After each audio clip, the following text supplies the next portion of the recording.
All right, today we are diving into a really powerful framework for change. And it's not just about, getting that big breakthrough. It's about understanding the spiritual dynamics that you need to make that change actually stick. So, let's get right into it. Have you ever felt this? It's so frustrating, isn't it? You make some real progress. You finally clear out an old habit or a negative way of thinking, and for a little while, everything feels amazing. But then, somehow, you find yourself right back where you started, or maybe even in a worse spot. Well, the source material we're looking at today gives a fascinating reason for why this happens. And that entire explanation is built around one central metaphor, a kind of spiritual blueprint, and we find it in a parable from the Gospel of Luke. It's all about the story of a house, and it gives us some incredible insight into how the spiritual world really operates. So the heart of the story is right here.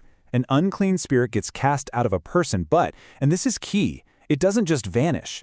The parable says it wanders around, it can't find any rest, and then it gets an idea. I'll go back to my old house. And this is what sets up the central drama that we're about to unpack. So what exactly is this house? Well, the source material makes it super clear this isn't just a physical building we're talking about.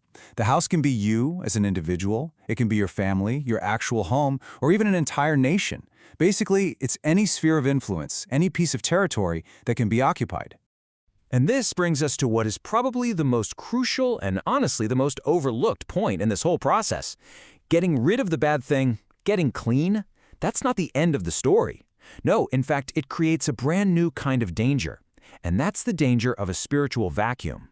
This chart just lays it out so perfectly. See, before, the house was occupied by one spirit. It was a problem, for sure, but it was a known problem. But then, after deliverance, the spirit comes back and what does it find?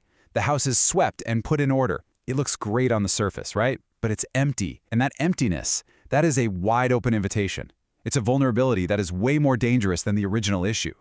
And here is the absolute key takeaway. Just removing the negative is not enough. Deliverance without replacement is completely, totally unsustainable.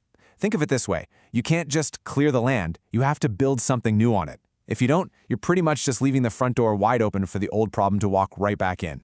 And the consequences of leaving that space empty, they are severe. The parable says the original spirit doesn't even come back by itself.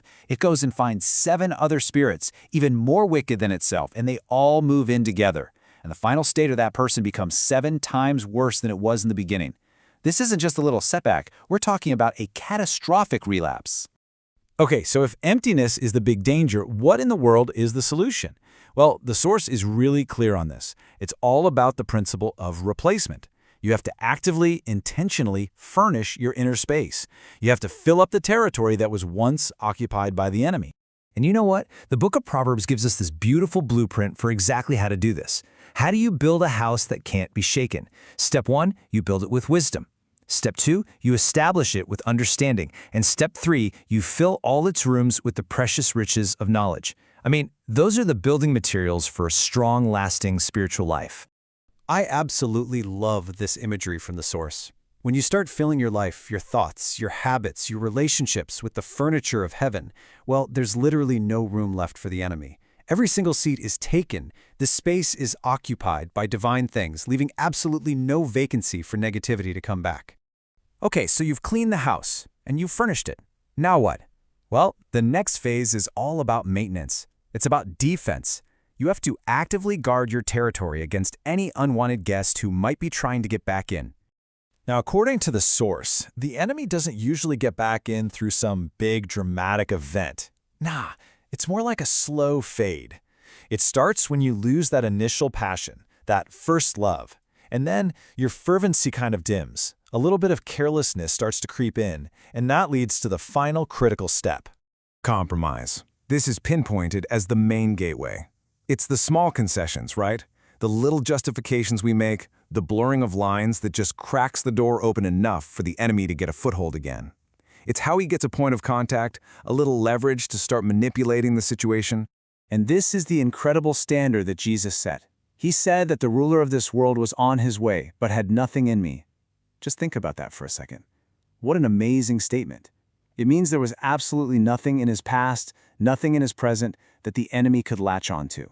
No hook, no unresolved issue, no little compromise that could be exploited.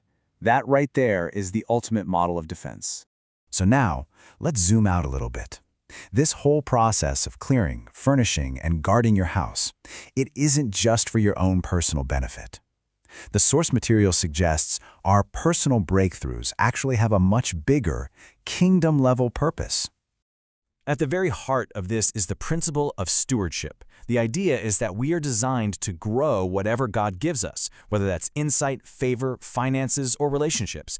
We're not just supposed to maintain the status quo. We're literally built to go from one level of glory to the next, always stewarding for an increase. And this brings us to a really fascinating paradox. What's the reward for being fruitful and growing? Well, according to this, it's pruning. God actually refines the fruitful branches so that they can bear even more fruit.